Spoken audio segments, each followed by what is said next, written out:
Hi, guys. Today we're here with Barry and Jane. Welcome. Thank you for joining us. Introduce yourself and tell us a little bit about you.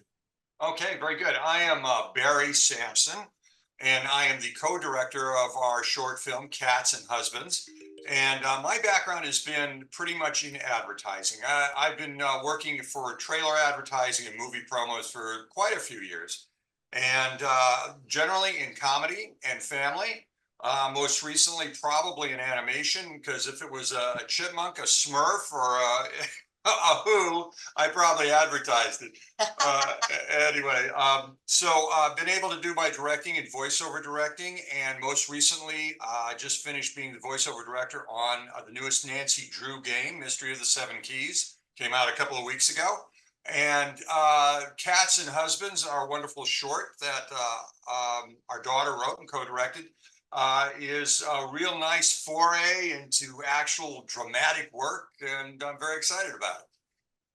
Hi, I'm Jane Samson, Jane Ballard Samson, and I was originally in the fashion business, and I got my start in the business through costuming. And after being on the set, I was like, wow, this is a magic world. And I came out to California when I was 24, got into the Art Center College of Design, met Barry, who at the time was a cinematographer, and I asked him to shoot my commercial because I ran out of money and needed a scholarship. And he shot my commercial. I got the scholarship. I finished school, and we opened a company together, and we've been working together ever since. And I also am in the advertising business, and it's just been a great magical journey, and I've had an amazing time. What made you want to do films? How did that first start? Well, it started, as Jane was saying, I started as a cinematographer, got a summer job as a driver, and got into trailer advertising. And we got to work with motion picture films all the time. And this is where you could take somebody's 20, 30, $200 million and make a 2-minute movie. And it was just like, wow, this is great. I love this. I don't even have to shoot these things. And then Jane and I had been working together, as she was saying, in college. And we just kept doing things. We would do promos and live stuff. And eventually got to the point where it's like, boy, it'd be really nice to do something theatrical. And our daughter, Grace, who's not going to be on this interview, because our dear Grace is also a behavioral therapist. And she has 2 wonderful little autistic children that she works with every day. And so her days, she can't miss a beat with them. So salute and kudos to Grace. But Grace wrote this while she was at NYU in the Tisch program. And she said, and she brought it to me. She said, Dad, I really kind of like this little piece, Cats and Husbands. Do you think we can black box it? Do you think we can just kind of, put it together?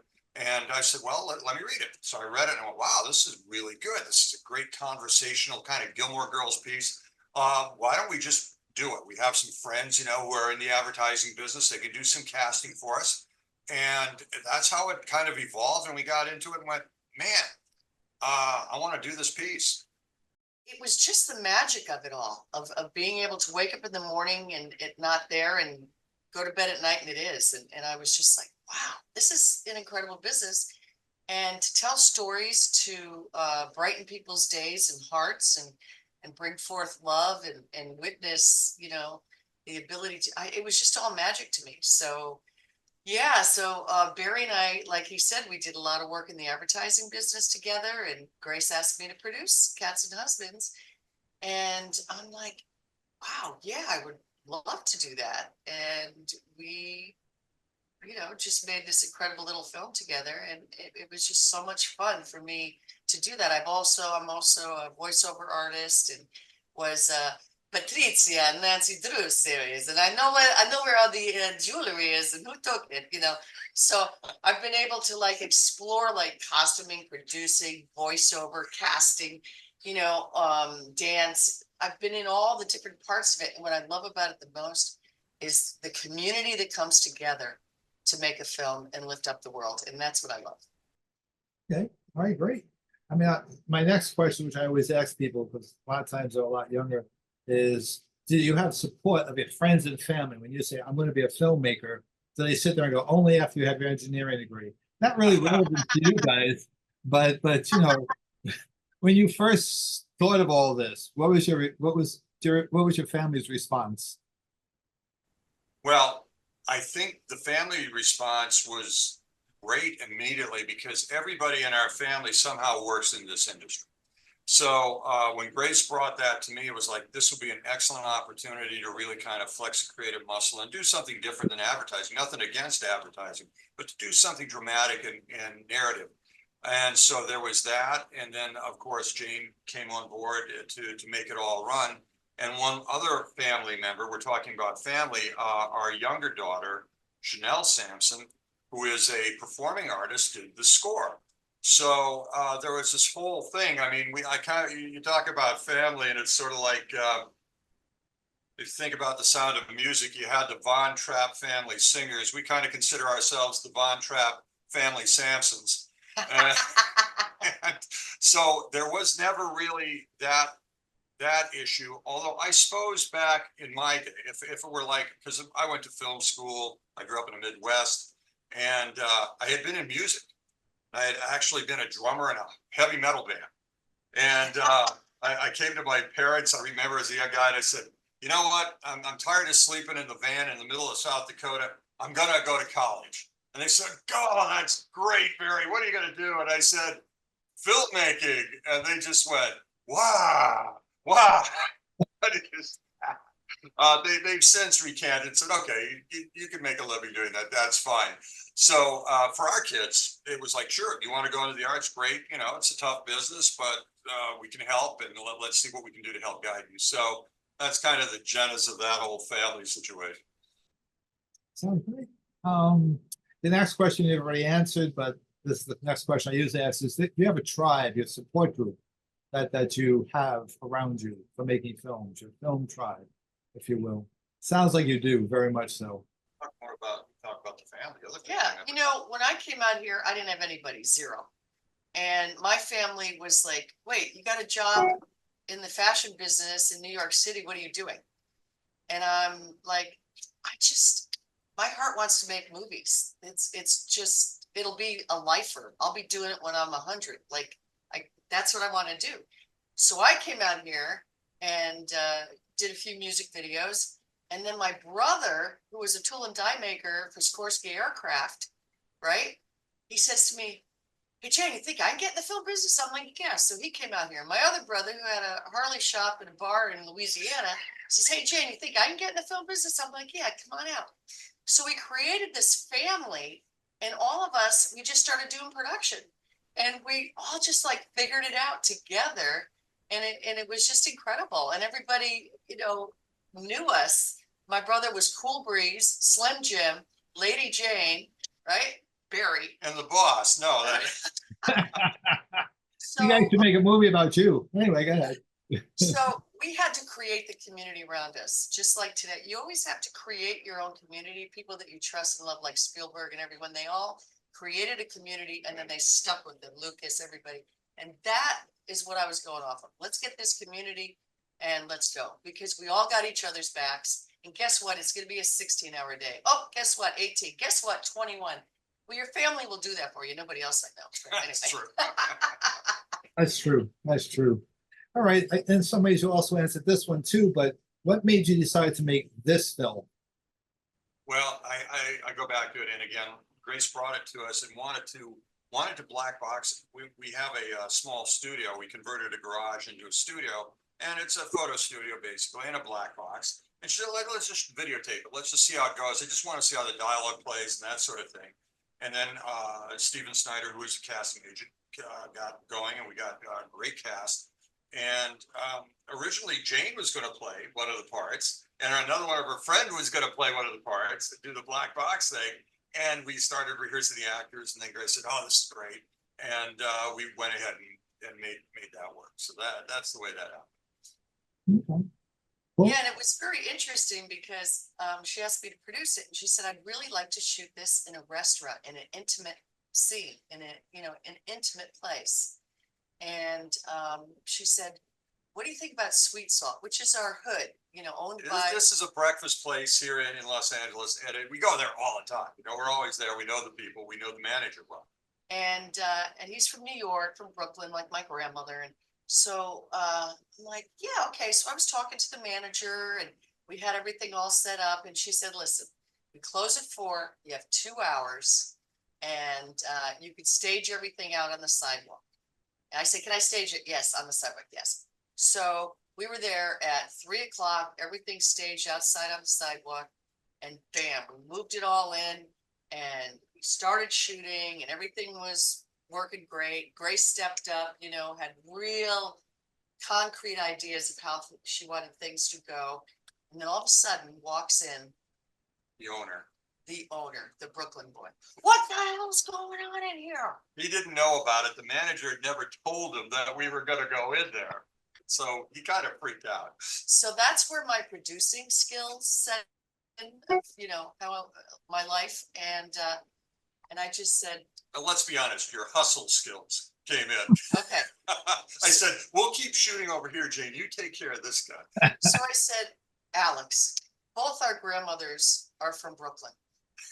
My daughter's from NYU. You went to NYU.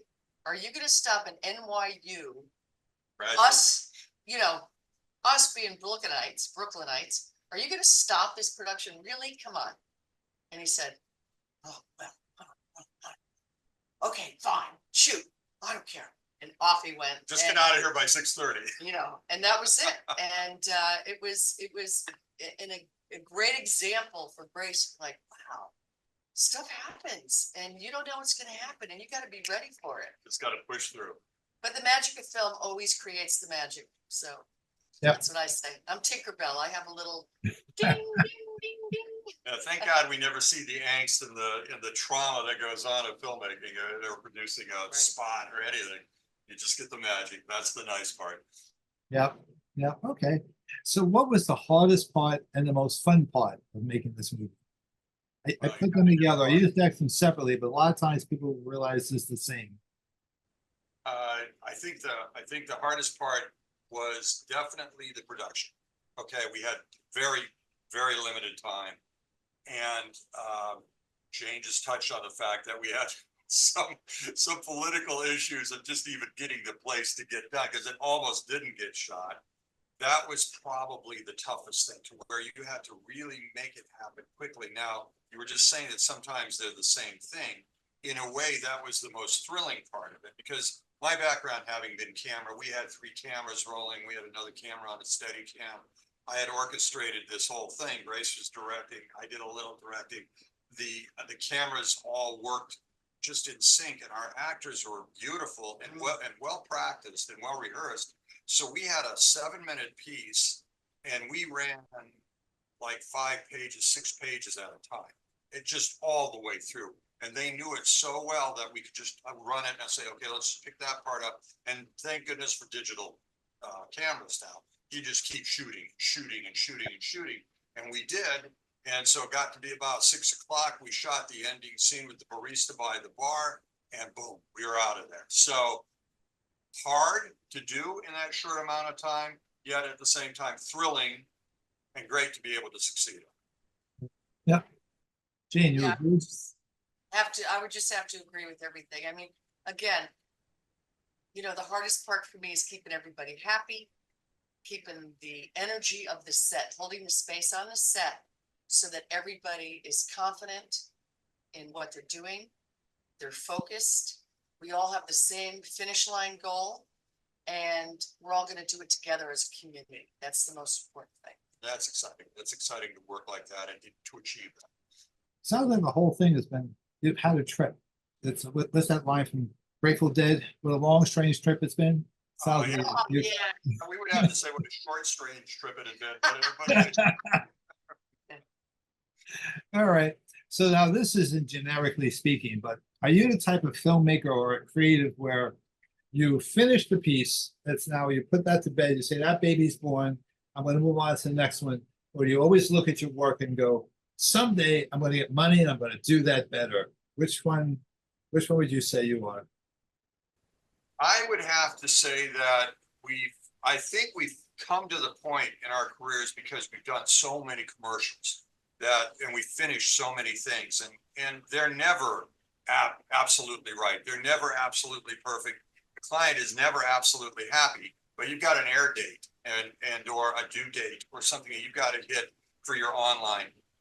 So we got used to doing it that way. I would say with Cats and Husbands, as with any movie, sure, there are things that I would do different. Do I want to do it again? Do I want to make it longer? No. I think it's time to take what we've learned and ride that wave of energy and come up with some new stuff. I know Grace feels the same way. We've talked about it. She's writing, she's got 2 or 3 different screenplays in the works right now.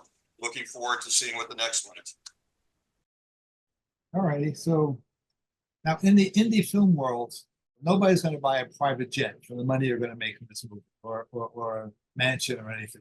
So what does success look like and sound like and smell like in the indie film world? I don't think we can even consider the Learjet. Maybe we can get coffee off of it. I'm not sure. That might be it. But that's not why we do it. We do it, certainly we did it to experiment with the art and see where that could go. And this particular piece is a very conversational piece. And so it really relies on writing and acting. Yes, cinematography, yes, all of the other crafts. But it was really kind of a very pure, almost throwback to earlier movie making when all you really had was actors and a great script. And we were thrilled to do that. And I think being able to see it, what are the pluses? What do you get out of it? When you see it on a screen, when you're able to go to film festivals like yours, when you're able to go out and you get it out on there, and you do some of the festivals, you win some accolades. Even when you just show it to somebody online and they go, wow, I had no idea.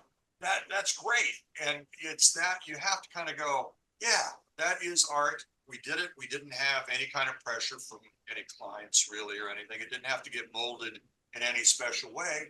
And you got to make that art and it worked. And that alone is thrilling.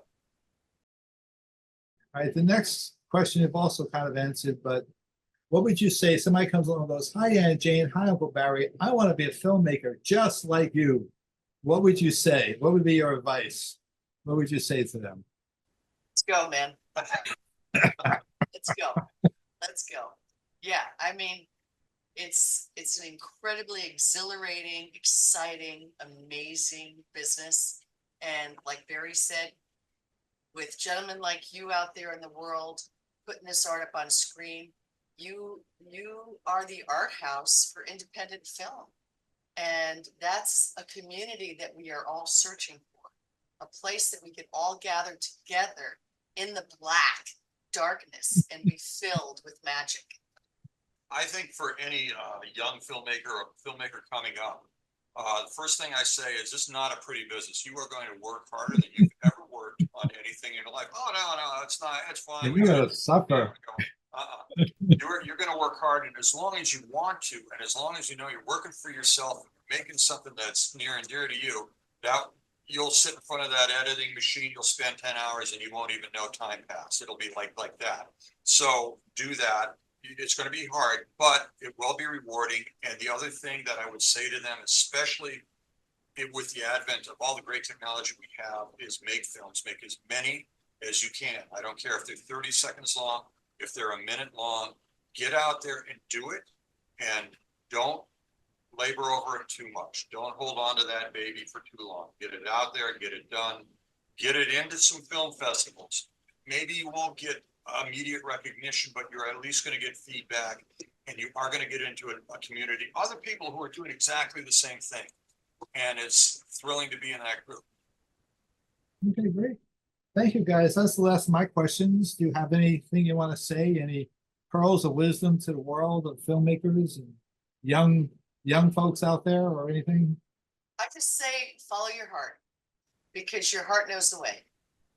And if you're going to do it, just do it. How do you become a filmmaker? You make films. What was it Billy Crystal said? How do you become a writer? Well, you got to write. A writer writes, that kind of thing. A cook cooks. A musician practices in place. You just have to get out there and make it happen. And we just want to say thank you, Dennis. Thank you for your crew and the festival. And this is so great to help platform everybody's life. Well, no, yes. Thank you for sending your movies. Without your movies, I wouldn't have a festival.